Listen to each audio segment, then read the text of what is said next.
Alright guys, welcome back, let's get on with the show. 1. Babangida's Autobiography, a look back at his leadership. Nigeria's former military leader, Ibrahim Babangida, has published an autobiography, A Journey in Service, reflecting on his time in power from 1985 to 1993. In his book, Babangida shares deep regrets, tough decisions, and insights into pivotal moments of his leadership, sparking discussions across Nigeria.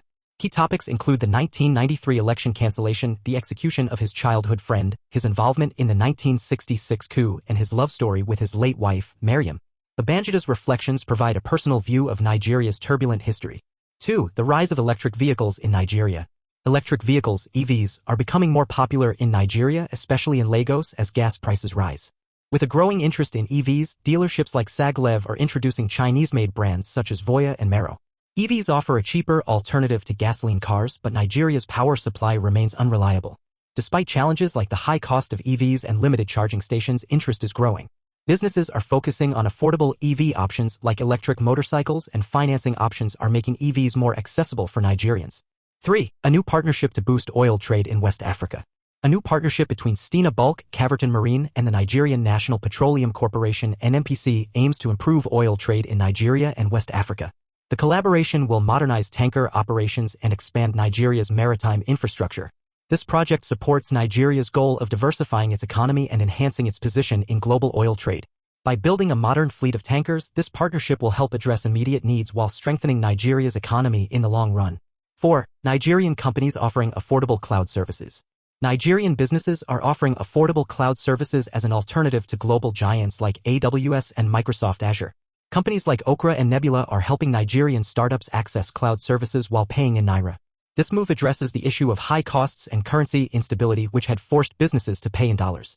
Local cloud providers are gaining traction by offering data sovereignty and lower costs, but they still need to improve infrastructure to compete with major global players. 5. Nigeria's falling foreign reserves. Nigeria's foreign reserves have been declining for over a month, dropping to their lowest point since October 2024. While the Naira has improved against the dollar, the reserves have fallen by $2.2 billion since January 2024. The Central Bank of Nigeria, CBN, is using the reserves to stabilize the Naira, but concerns are rising about the long-term effects.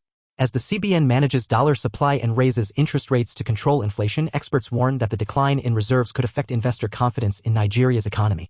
6. Protecting fiber optic cables during road construction. Nigeria has established a committee to protect fiber optic cables from damage during road construction. The new committee, formed by the Ministry of Works and the Ministry of Communications, aims to prevent disruptions in telecommunications services. With frequent incidents of fiber optic cable damage affecting internet and mobile services, this committee will work on protecting cables during roadworks, improving communication, and reducing service interruptions. The goal is to enhance the country's digital economy by ensuring a stable and reliable internet infrastructure. 7. The return of the Benin bronzes. Nigeria is taking steps to recover the stolen Benin bronzes. Following an agreement with the King of Benin, Nigeria's National Museum will be responsible for the artifacts' recovery and preservation.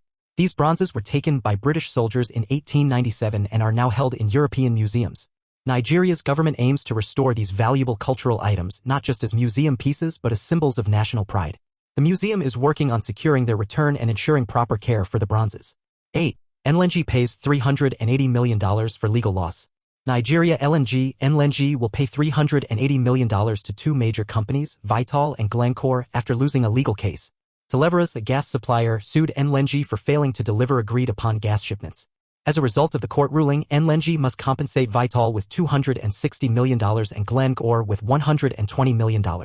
This case highlights broader issues within the LNG market, including delays in shipments due to the COVID-19 pandemic and geopolitical disruptions like the Russian invasion of Ukraine. 9. Nigeria's economic growth in 2024. Nigeria's economy grew at its fastest rate in 3 years, with a 3.84% increase in the fourth quarter of 2024. This growth was driven by the services sector, which saw a 5.37% increase. The economy grew by 3.4% overall in 2024, up from 2.74% in 2023.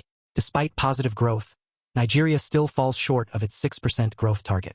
The country is also working on updating its economic data to reflect growth in sectors like technology and tourism. The International Monetary Fund, IMF, forecasts 3.2% growth for 2025. 10. El-Rufai criticizes Tinubu's reforms. Nasir El-Rufai, a key supporter of President Bola Tinubu, has openly criticized some of the president's policies. In an interview, El-Rufai expressed concerns over Tinubu's decision to import food to reduce prices, arguing that it could hurt Nigerian farmers. He also revealed his disappointment over not being appointed as a minister and suggested that he may leave the ruling party if reforms aren't made. El-Rufai hinted at the possibility of joining another party before the 2027 elections, adding uncertainty to Nigeria's political landscape.